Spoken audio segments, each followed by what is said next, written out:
In the next few sections, we're going to be looking at colligative properties in solutions. And this idea means that when we dissolve a solute into a solvent, the properties of the solution are different than the solvent by itself. These colligative properties are directly related to the concentration of solute particles. And so this is a different idea that we need to look at the number of particles that a solute puts into solution when we dissolve it. Some solutes actually dissolve to form more than one particle, and because of this, we need to understand the Van't Hoff factor, or I, which compensates for this fact. And I really says how many particles does a solute put into a solution when it becomes dissolved. So for non-electrolytes like sugar and water, the I value is equal to 1. By that we mean that when we put one sugar molecule into solution, the sugar molecule remains there, and really we've put one sugar particle into the solution. So we put one in, we get one out. That's what the I value of 1 means.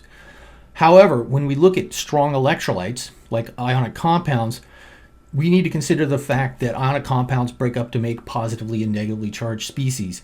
And each one of those is going to be valued as a particle that we need to consider when we look at these colligative properties.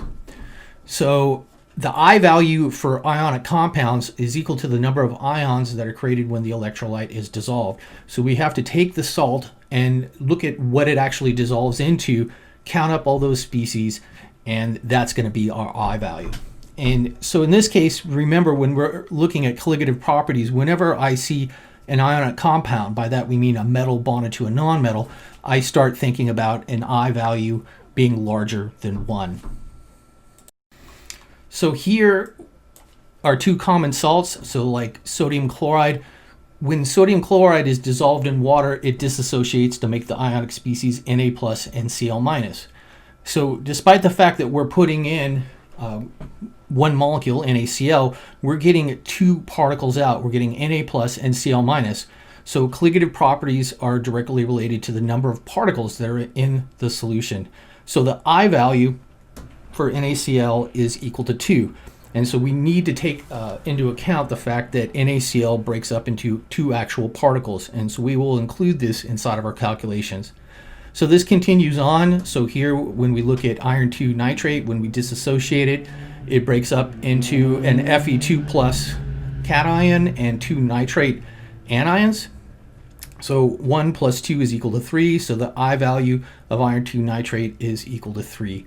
And so this can be quite a bit different. There can be a large difference in I values, but that's something that you need to consider later on when we're looking at some of the equations that are involved in colligative properties. If the I value shows up, it means that you need to take a second and say, is my solute an ionic compound? Is it a strong electrolyte?